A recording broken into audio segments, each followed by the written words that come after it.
Hey team, how we going? It's Kaz here. Days are better. The light, I can not just see it, but I can almost feel it through the other side of the forest. I just got a couple of things I want to say to you today about a couple of issues.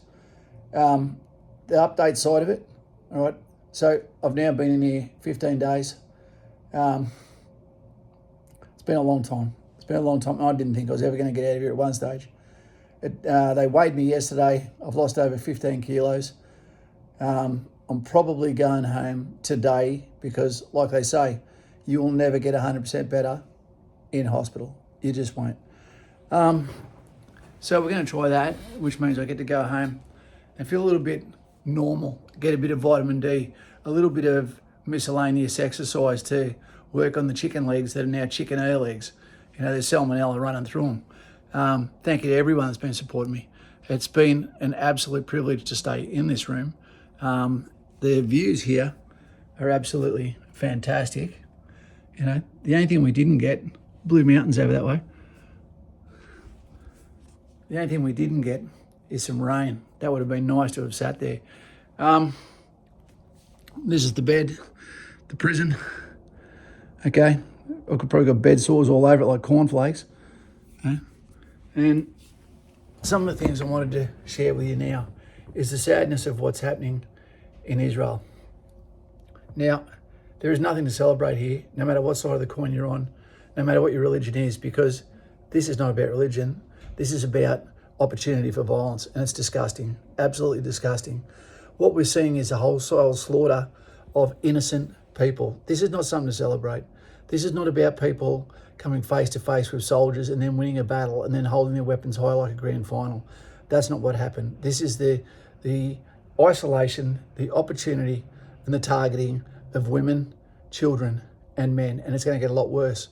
You know, and for the Palestinian supporters, let me tell you, the tragedy goes both sides, because Hamas has now brought upon them righteous fire where their own people are going to be copping the wrath of this. They've brought their tension against Israel, not because war was imminent, but because peace was imminent in the Middle East. And that's disgusting. So we're going to see Palestinian people dying by the score, by the day. And all I could say to the people in Palestine is, you know, Hamas has brought this upon you, and I'm sorry for you, and I'll be saying prayers for you too. If I was to be an Israeli soldier, I'd be simply saying, I would rather you hold the hand of a child than the pistol grip of a rifle. There is no winning here. You know, don't make me have to fight you. You know, I wouldn't want to. Are people predominantly good, or are they predominantly bad? I don't know. But I tell you what, when you see people that have migrated to Australia and they're using this as an opportunity to protest and say, this is a good thing, it starts to make you wonder about your immigration laws. It really does. This is a civilised society where we don't condone war, you know, where when we do fight, it's in a uniform, under a flag, you know, and it's not because of religion. It's normally because someone has screamed and said help. So my heart goes out to the people of Palestine. My heart goes out to the people of Israel. And my heart goes out to the fathers, the mothers, you know, the brothers, the sisters, and everyone that is about to lose someone because of an unnecessary bloodshed. It's devastating. I worked in the region. I was security in the region.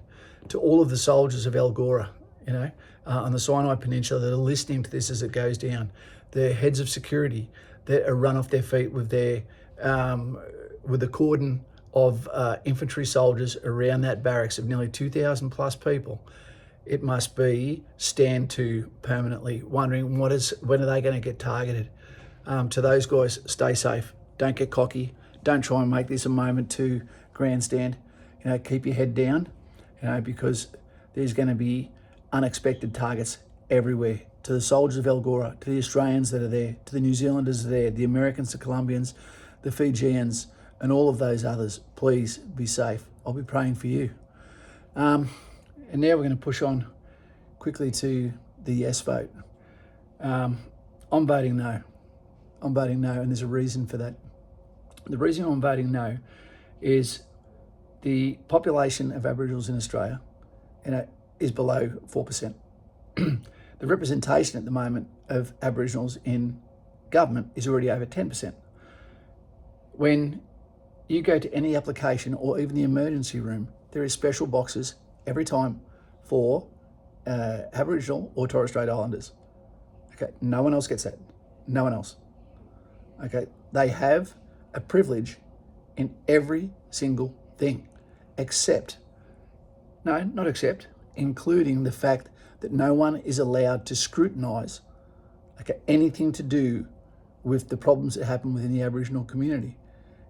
They don't. Lawyers use and race baiters use racism as a slur against anyone that has anything counterproductive to say of real problems within the Indigenous community. And we cannot help the Indigenous community until those problems are addressed. Okay, even if it's ugly to talk about, it needs to be addressed. Think about the children first. Now, there is so many things.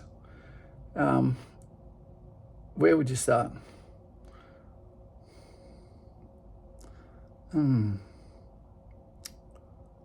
They can't tell you what is going to happen with a referendum. They're just telling you you're bad if you don't vote yes.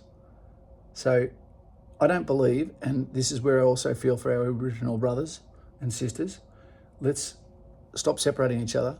Let's bring them in, and let's look after them like they're our family, like we always try to do. But I don't believe there will be anything positive for the Aboriginal on the ground. Nothing. It'll be all about bureaucrats. It'll be all about the people in Canberra, all about the people in politics, not for the Aboriginal kid in Moree or the Aboriginal kid in Innisfail. That's going to continue on, and the legal system is going to continue to allow these children to offend, to re-offend, to offend, to re-offend, until they ultimately go to adult jail where they'll never get out. And that will be devastation. These guys need role models. Okay, they need something to counter the boredom. They need to have a 3-strike policy, that grabs those kids, says once, twice, 3 times, even if it gets to 3 times, bam, you're not going home. You are going to stay here, and you are going to be surrounded by people that will give you a positive influence, not in an incarceration kind of way, but somewhere in a remote kind of way, to get them away from the outside influences and give them some pride, give them something to look up to. Let's help them, not just give to them. I would do anything to help them, okay, just like most of you would too. But Aboriginal and Torres Strait Islanders, they're not better than you, okay? They are just us.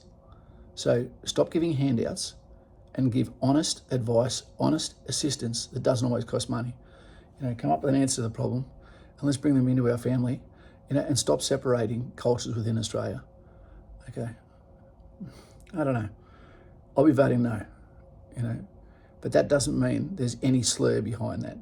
I just don't see any upside for the Aboriginal people, but I see a lot of downside as well for the rest of us. When you go to do business in a lot of places around Australia now, you have to pay massive tariffs for Supply Nation, for the Aboriginal people. There is all sorts of organisations that you need to pay to show cooperation with Aboriginal Torres Strait Islanders within Australia, to do business with other clients, to walk onto mine sites where there's not even a job necessary. You're going to have people walk on there, they're Aboriginal, that are able to get a 6-figure job straight up. How many people are actually Aboriginal? Who knows who is Aboriginal? Is Aboriginal these days just mean you're wearing an Aboriginal black and red t-shirt with a yellow dot in the centre? Does that make you Aboriginal? Are you allowed to ask someone what's their criteria of proof that they are Aboriginal? Is there people that completely Elizabeth Warren the system and continually get handouts based on the fact they're lying about what percentage of Aboriginal they are? Do they even know? Have they ever been Jenny tested? This is a rigged system, team. It's a rigged system. We've got people that are absolutely pulling the rug out from Australia and making us feel like we're worse people than we are. We're good people. We're great people. We always help.